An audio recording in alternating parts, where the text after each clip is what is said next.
Ethan lived alone in a small town by the coast. His house was old, with peeling paint and a crooked roof, but he liked it.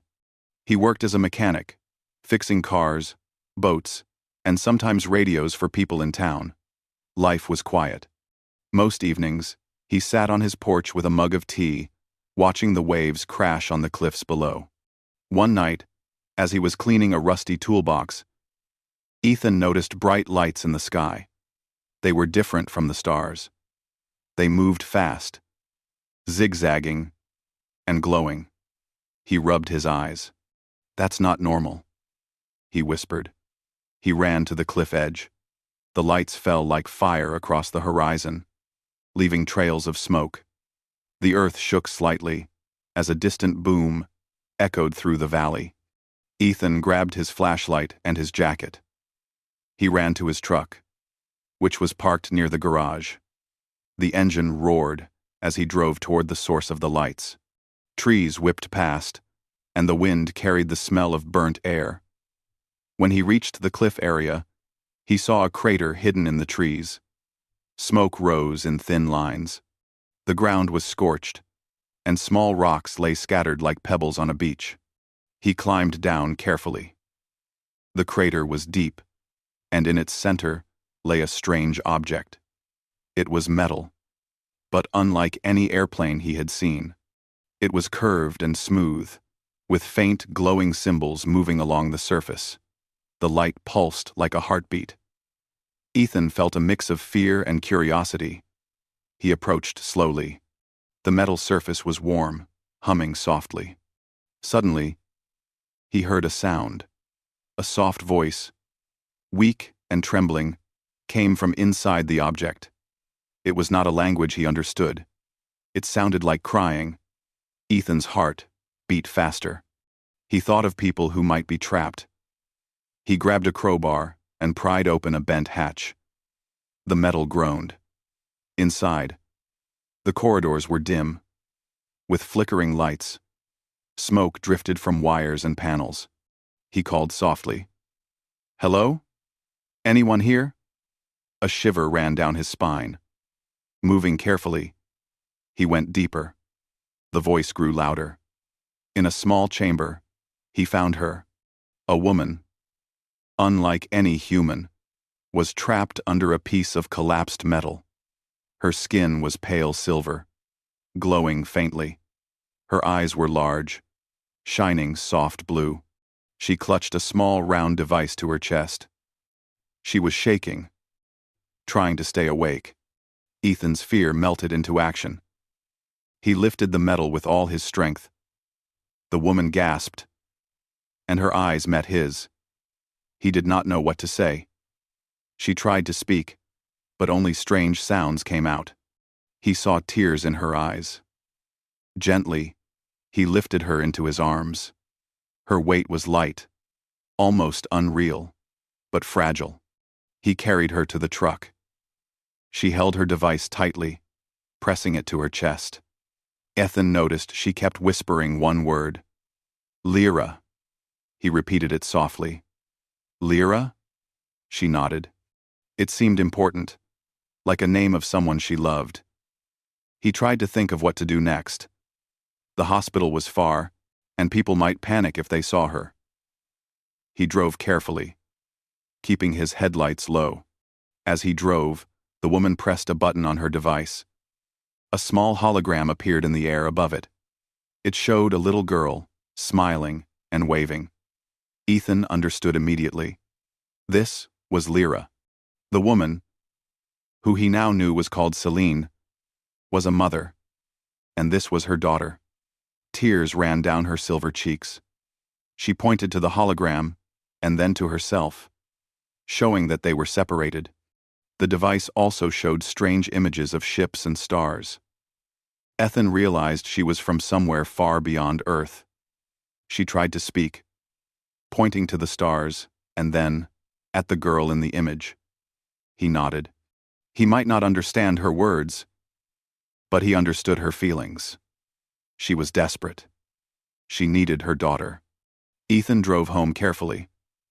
He had an old first aid kit and basic knowledge of medicine. He cleaned her wounds with water and antiseptic, bandaging her cuts. Celine watched, fascinated by the simple human tools. She tried to say something, and the translation device repeated broken words. Chase. Daughter. Drayeth. Ethan did not know what Drayeth meant yet, but he felt it was dangerous. That night, Celine showed Ethan more holograms. There were pictures of a ship, smaller than hers, with Lyra inside. Another group, the Drayeth, had taken her daughter during a space battle near Earth. Celine had followed their signal, but her ship was damaged and she crashed. She needed help. Ethan felt a deep sadness and a strange responsibility. He thought of his own sister, who had died in an accident years ago. He had not been able to save her. He would not fail this time. He offered a quiet promise. I will help you find her. Celine looked at him with wide eyes. She seemed amazed that a human would risk so much for a stranger. She nodded, and a soft smile appeared, though tears still wet her cheeks. The bond between them, though unspoken, was strong. Over the next days, Ethan hid Celine in his home. He told the neighbors she was a sick relative. She studied Earth life quietly. She asked about simple things: food, sunlight, oceans. Ethan answered, showing her the small pleasures of Earth. In return, she explained more about her world. Her people were peaceful, part of a star union. Drayeth were dangerous raiders who stole children with special abilities. Lyra had a rare sense to read star paths. If she was lost, the Drayeth could use her for cruel purposes. Ethan listened carefully. He realized that the situation was worse than he imagined. He had never thought about alien wars, but he felt an urgent need to act. Celine showed him the broken parts of her ship. The jump module was damaged, but repairable. Ethan studied it. The machine was strange, but some parts worked like engines and motors, he understood. He could try to fix it. Night after night. They worked in his garage. Celine explained alien systems in simple ways. Ethan used human tools, combining them with alien parts. They experimented and failed, but slowly, progress was made. Celine watched him carefully, impressed by his quick mind. Ethan learned too, understanding things he never imagined existed. While they worked, they talked. Ethan told stories of his childhood, of fishing with his father, and of losing his sister. Celine told stories of Lyra learning to walk on low-gravity decks, floating and laughing. Each story brought them closer. Each story built trust. Celine began to believe that humans could be brave and kind. Ethan began to see that aliens could have deep feelings, like humans. One night, a government satellite detected energy spikes near the cliffs. Ethan did not know it yet, but authorities were watching. Celine warned him that they must be careful. The work continued. Ethan finally adapted a human generator to power the jump module. The machine roared softly. Light filled the garage. Celine smiled, calling him friend, first in her language, then in simple human words. Ethan felt proud, but he also felt fear. The next step was dangerous. Reaching the Drayeth ship and rescuing Lyra. They planned carefully. Ethan would drive the module to a hidden crater. Then Celine would guide it into orbit. From there, they would locate the Drayeth ship and Lyra. Ethan knew nothing about space, but he would learn. He knew the journey would be risky. He knew he might fail, but he could not let Celine suffer. He would try anything. That night, Ethan looked at the repaired module, glowing softly in his garage. Celine stood beside him. The weight of the universe seemed to press on both of them. Ethan took a deep breath. "We will find her," he said. Celine nodded, hope shining in her eyes. She held the hologram of Lyra close. Ethan looked at it too. In that small image, he saw the reason to risk everything. In that moment, a human and an alien made a silent agreement. They would not give up, no matter what. The wind blew through the garage windows. Waves crashed against the cliffs. Stars shone above, strange and distant. Ethan felt his life had changed forever. The quiet human life he knew was over. The adventure into the stars had begun. After the crash, Celine stayed in Ethan's house for several days. She was recovering from her injuries, and Ethan cared for her as best he could. He cleaned her cuts, bandaged bruises, and brought her simple food. She ate slowly, fascinated by bread, water, and fruits she had never tasted before. Every bite reminded her that Earth was different, but she appreciated the warmth of the human home. They spent quiet days in the small house. Celine watched the waves outside the window and asked questions about Earth. River, fish? She said. Ethan smiled, showing her pictures of rivers and fish in a small book. He told her how he used to go fishing with his father, how he liked the sun on his face and the smell of water. Celine listened carefully, nodding. The human world was strange, but beautiful to her. One evening, Celine spoke through her translation device. Draeth, Lyra, danger, fast, she said. Ethan understood. She meant the Draeth were dangerous, and that time was short. She opened her device and projected images of her ship. The main engine was broken, but the jump module was intact. She pointed at it and made small gestures, indicating it could still fly if repaired. Ethan studied the jump module in the garage. It was small, cramped, and unlike anything he had worked on before. Wires glowed faintly, symbols shifted on panels, and some parts hummed. At first, he did not understand anything. He touched a lever, and sparks flew. Celine gasped, but did not scold him. She only shook her head and gently pressed buttons to stabilize the system. Over the next few days, Ethan tried to learn. He studied the alien devices as if they were human machines. Some parts worked like motors he understood. Some required strange patterns. Celine guided him, showing simple gestures and projecting images. Slowly, Ethan began to see connections. He realized he could make basic repairs with human tools. They worked side by side, often late into the night. Ethan adjusted wires, while Celine connected alien circuits.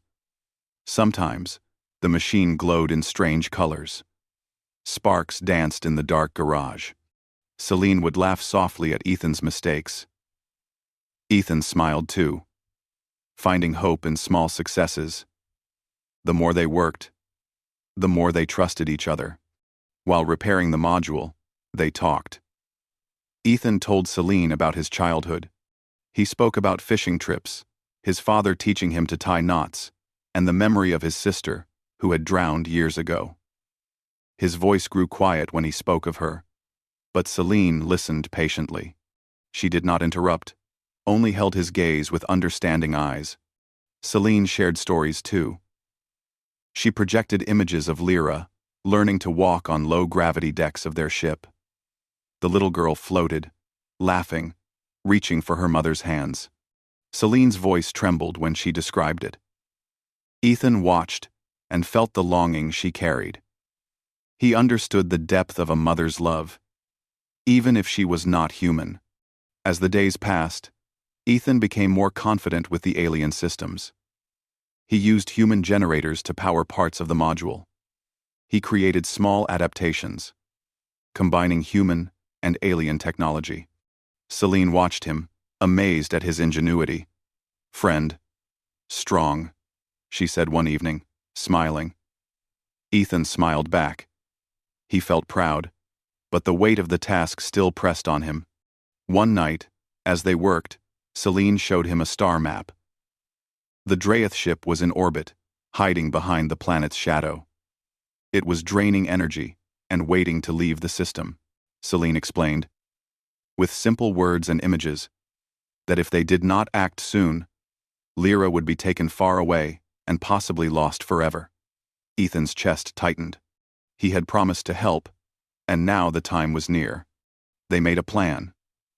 Ethan would transport the jump module to a hidden crater at the coast. Celine would connect it to the remaining parts of her ship and prepare for launch.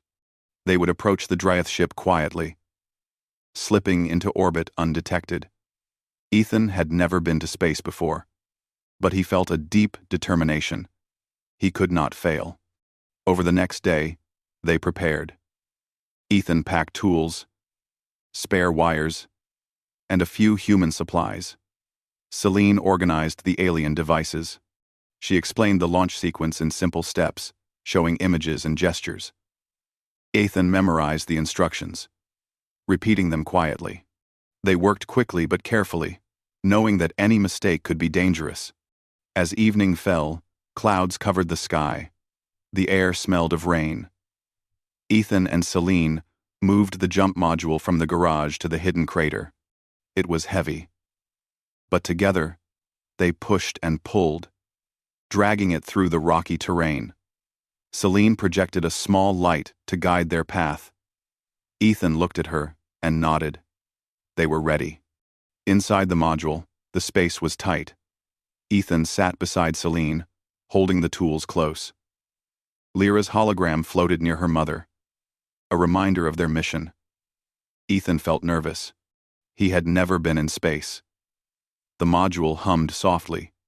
Celine checked the systems again. Her hands were steady, but her eyes were anxious. She looked at Ethan and said, "Ready?" He nodded. The generator roared to life. The jump module trembled and shook. Ethan gripped the sides. The ground fell away. Trees, cliffs, and the small town grew tiny. Waves sparkled far below. Ethan felt fear and amazement at the same time. This was unlike anything he had imagined. Celine guided the module carefully. Symbols glowed. Panels beeped. The machine responded to her touch. They reached orbit behind the planet's shadow. The Dryeth ship was there, a dark, massive silhouette against the stars. Sharp edges and heavy plating made it look dangerous. Ethan could feel the weight of the moment. Lyra was somewhere inside that ship, and their time was short. Celine lowered their energy output. They drifted closer like debris, unseen. Ethan looked through a small window at the massive enemy vessel. Flashes of light along the hull made him nervous. Celine explained, with gestures, that they must dock carefully at a maintenance port. Through it, they could enter the ship without being detected. Ethan held his tools tight. He followed Celine as she guided the module closer. The gravity shifted slightly, making his body feel light. He moved carefully, following her instructions. The module touched the docking port with a soft thud. Celine opened a panel, and together they slid into a narrow corridor. Inside the Dryeth ship, the air was cold and dry. Faint mechanical sounds echoed. The lights pulsed in slow patterns. Ethan moved slowly, following Celine. They hid in shadows when patrol drones passed. Ethan's heart raced. He had never been so close to danger. Every step mattered. They reached a junction with multiple paths. Celine paused, looking at her device. Ethan waited. She pointed one way. They moved quietly, holding tools ready. The sound of footsteps echoed behind them. Ethan could feel the pressure rising. Each corridor felt longer than the last. He thought of Lyra and the promise he made. He could not fail. They passed small rooms, some holding crates, some glowing with alien energy. Ethan marveled at the strange technology. Celine whispered instructions, guiding him through systems he could not understand fully. He followed, trusting her knowledge. Each turn brought them closer to the cells where Lyra was kept. Finally, they reached a control room with windows. Through one, they saw the holding cells, clusters of children, quiet and frightened, waited inside. Among them, Ethan saw a small girl with glowing eyes, Lyra. She slept lightly, unaware of the mother approaching. Celine's hands trembled as she looked at her daughter. Ethan stood beside her, silent, feeling the importance of the moment. Celine whispered to Lyra. The girl stirred, blinking at her mother. Ethan watched as Lyra's eyes filled with wonder and relief. Celine stepped forward slowly, afraid to break the moment. Lyra ran, throwing herself into her mother's arms. Tears fell, glowing softly in Celine's silver skin. Ethan felt a warmth in his chest. They had found her. But the moment was short. Alarms sounded in the distance. Ethan and Celine knew they had little time. The journey to rescue Lyra had begun, but escape was the next challenge. Ethan looked at the corridor leading back to the module. He felt fear and excitement. He had never faced anything like this before, but he had kept his promise. They were not alone anymore. Celine held Lyra tightly. Ethan adjusted his tools, ready for the next step. The Dreyeth ship was still alive, dangerous, and alert. The stars outside seemed calm and silent. But inside, tension filled the air. Ethan realized that repairing the ship and reaching orbit had been only the beginning. The real test was ahead. He took a deep breath. Celine looked at him, nodding. Together, they would face the dangers of the Dreyeth ship. Together, they would save the children. Ethan's quiet human life was far behind him now. He had stepped into a galaxy filled with danger, hope, and the chance to make a difference. And in that small moment, as the stars shone outside, and the hum of the module filled the space, Ethan knew one thing for certain. He would not stop until Lyra was safe, and Celine was free. Inside the Dreyeth ship. Celine held Lyra close. Ethan followed behind, gripping his small toolkit tightly. The air was cold, and the metal floors hummed under their feet. Faint lights pulsed slowly, casting long shadows. Each corridor seemed endless, but they moved carefully, silently. Every sound could alert a Dreyeth guard. Celine whispered instructions, pointing to doors and panels. Ethan watched, learning how to follow her lead. The children's cells were behind multiple doors, locked with alien codes and energy barriers. Ethan did not know the language, but he could see patterns in the panels. With Celine guiding him, he bypassed the first barriers by connecting wires and rerouting power. Sparks flew softly, and the lights flickered, but the doors slid open. Lyra stayed close to her mother, her small hands gripping Celine's silver skin. The girl's eyes widened at the strange halls and faint alien symbols glowing on walls. She did not speak much, but she listened, sensing danger. Ethan felt protective. He watched the shadows, ready for any patrol or drone that might appear. They reached the next door, a larger one. It led to a control room, overlooking several holding cells. Through the window, Ethan saw clusters of children, some frightened, some quiet. Alien creatures from different worlds huddled together. Lyra's eyes lit up when she saw the other children. Celine looked at Ethan and nodded. They could free them all. Ethan examined the control panel. It was alien, but he could recognize some patterns. Wires carried energy in lines that reminded him of old electrical circuits. He followed the flows and rerouted power, bypassing safety locks. Celine pressed buttons beside him, guiding his hands. Slowly, the locks released. The doors to the cells began to slide open. The children looked around, confused. They had been taken far from home, and now, freedom came suddenly. Celine knelt down and whispered softly to calm them. Lyra held her hand up to each child, showing them that the mother meant no harm. Ethan moved quietly among the children, keeping them together. His heart raced. Every step forward was tense, But he could not fail. Just as the last cell opened, a loud alarm echoed through the halls. Red lights flashed.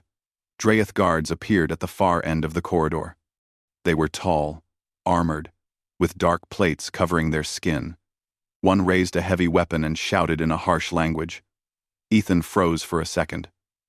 Fear surged, but he remembered the promise he made. He could not run. Celine pulled him gently. "This way," she whispered. The children followed, moving quickly but silently. Ethan led the group through maintenance corridors, hiding in shadows whenever possible.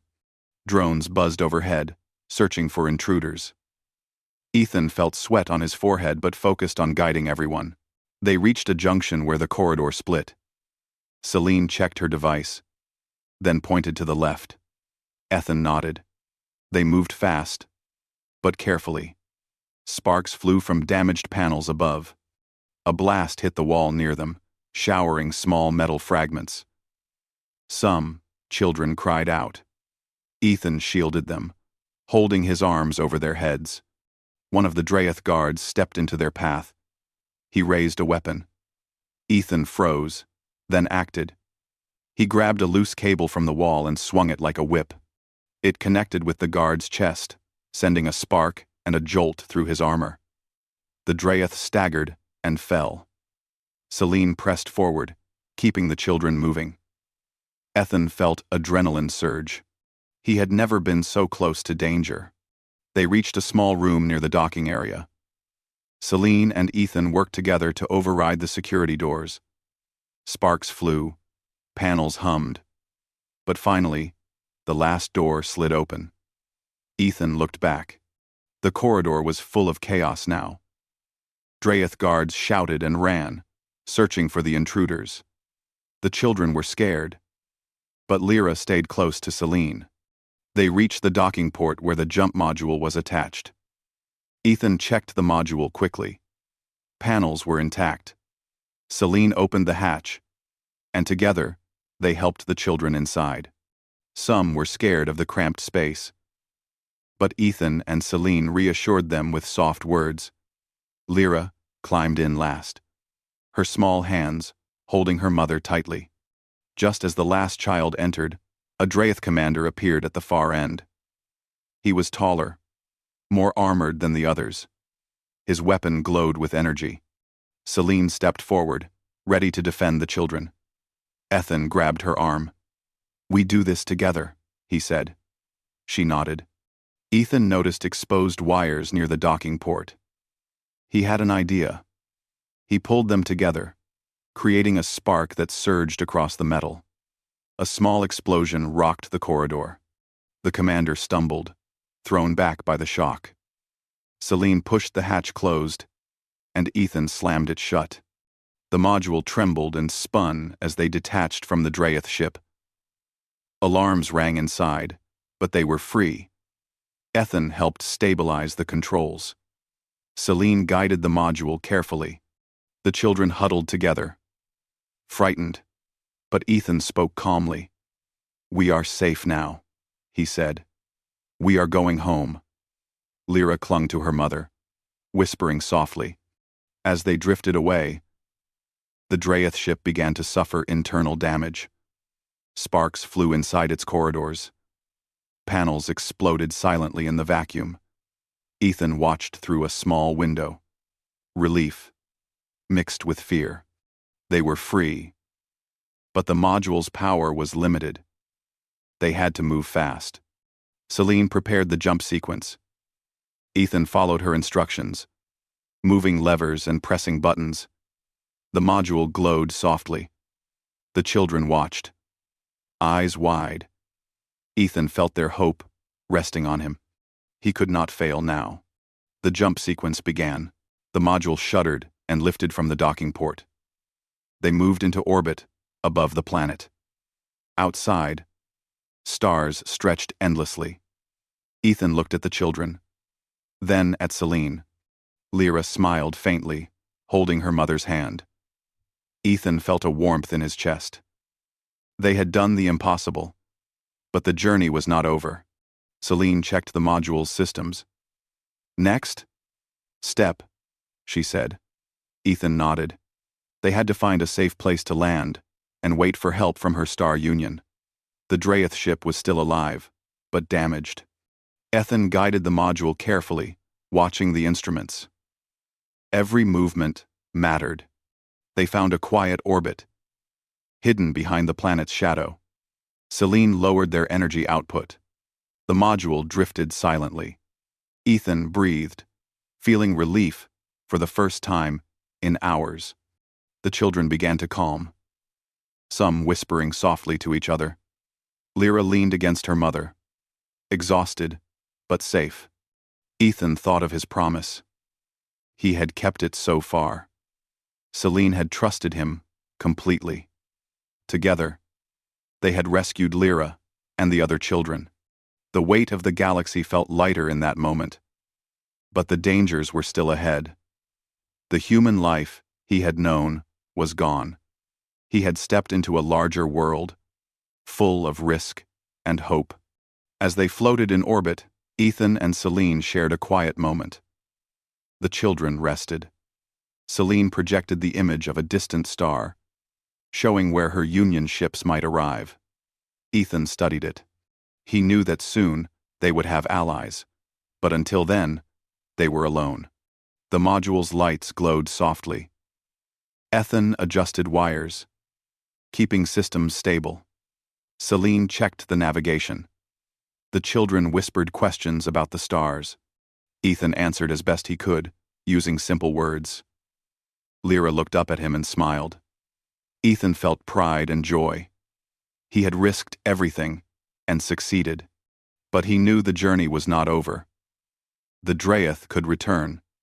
The module's power was limited.